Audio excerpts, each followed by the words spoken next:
So for most people, a beach adventure entails picking up shells, and I am no exception.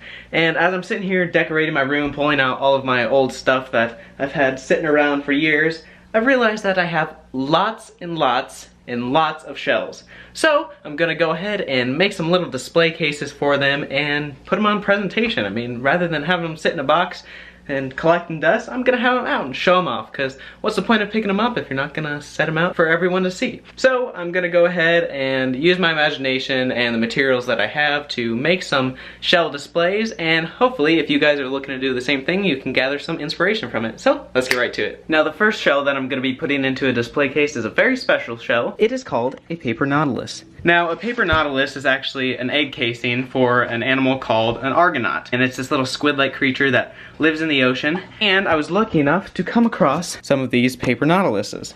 So delicate. You just have to be super careful with them. And that's why it's so amazing that you can come across these things on the beach, is because usually when they wash up, the seagulls peck them to heck in order to get out any little eggs or anything that was on the inside. So I'm gonna be displaying it in this little case that I got here. I got it from Goodwill, and it had a little display of leaves inside of it, but I went ahead and took out those leaves, and we're gonna be replacing it with a little ocean display for this paper nautilus. I've got my high-tech lighting set up right here, as you can see. So let's go ahead and get to work. Along with this paper nautilus, I've also collected a lot of these little corals. So we're going to be using them as a little backdrop and then making a little sandy bottom for it to sit on. So we'll go ahead and start getting it put together. So I'm first just gonna take the corals and kind of test to see where I'm going to want them, to make sure that I can still fit the paper nautilus into the little area. And to have a bit of color variation, I'm doing a pink one, an orange one, a white one in the center maybe. But we're going to go ahead and secure them using hot glue. Now it doesn't matter how the hot glue looks, because in the end I'm just gonna cover it up with some sand. Figure out where we're gonna situate that. That should fit right there pretty well. Let's go ahead and test out how it's gonna look. Trim off this little branch here in order to allow it to fit better. Might want to add something on this side. That's where the white one can come in.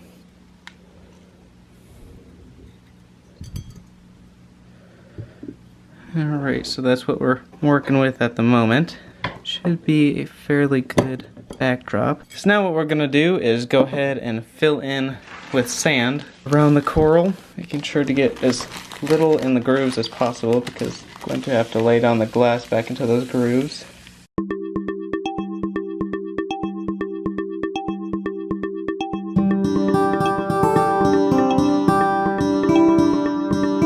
And to remove the sand from the grooves, I just go ahead and use a Q-tip and just kind of scoop it out and clean up the mess later.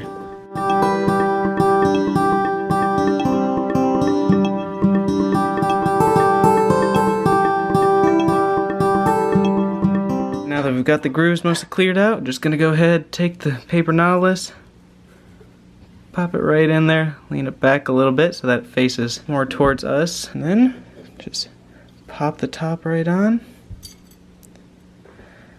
And then, if you want to, you can secure it with hot glue in order to ensure that the top doesn't fall off, but I think I'm pretty pleased with that. Now down along these edges you can see there's a bit of wood visible, and to get rid of that I'm just gonna shake it a bit, get some of the sand to settle down.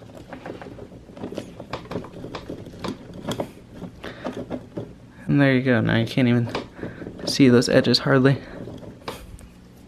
And there you have it. That is how I made my paper nautilus display case. And if you're looking to do something along those lines, you can just replicate it the best you can and add your own little spin on it. I mean, it's all about creativity. You can't really go wrong with it. So the next order of business is to go ahead and fill up some other jars. I got this jar at Goodwill as well, and I think it looks pretty cool. A nautical type bottle. So after going through a lot of my shells, it appears that I've got a bit of a surplus of these cone snail shells. I must have really liked these when I was young, but a lot of them have similar coloring, and I can take advantage of that when I put them into this jar by color coding them, and it'll give off kind of a cool appearance.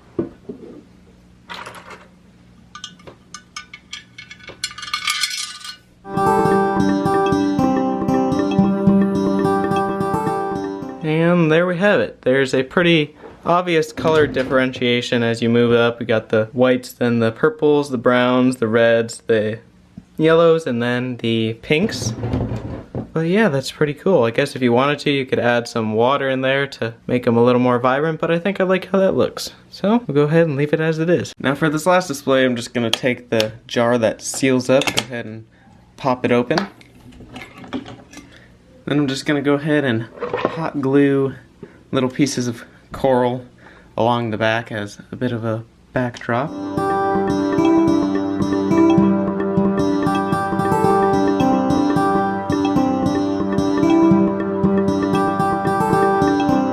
And now that we've got the backdrop all glued in, we can go ahead and add some sand.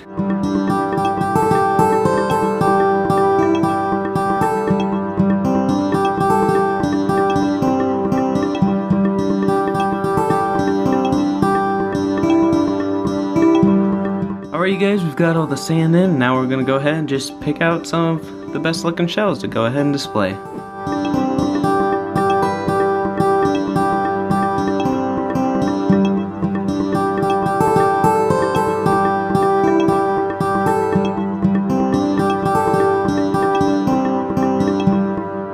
Alright, and there you have it. We'll go ahead and just close it up and then be very careful as not to disturb all the contents within the jar.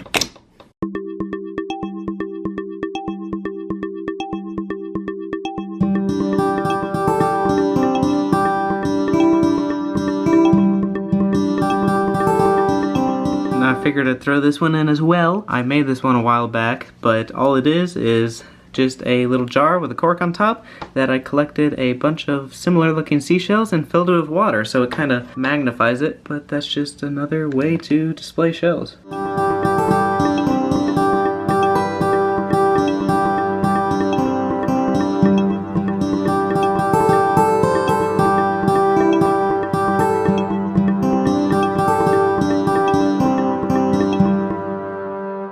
So one last thing that I've done is take a little bit of twine here and twisted it as if I were making grass rope, like in that grass rope tutorial that I had showed you guys, and it kind of looks like nautical rope like they used to use at sea. You can see this one's a little bit larger because I've used more pieces of twine together. This one's thinner because I only used 2 pieces of twine, twisted them together. Adds a nice little nautical touch to it. Well you guys, hopefully you enjoyed that little adventure. I know I had a lot of fun making those, and I think they look great. I'm pretty happy with them. I love adding little bits of nature to my room anywhere possible. But you guys, I'm gonna get back to decorating my room, so thanks for watching, and ta-ta!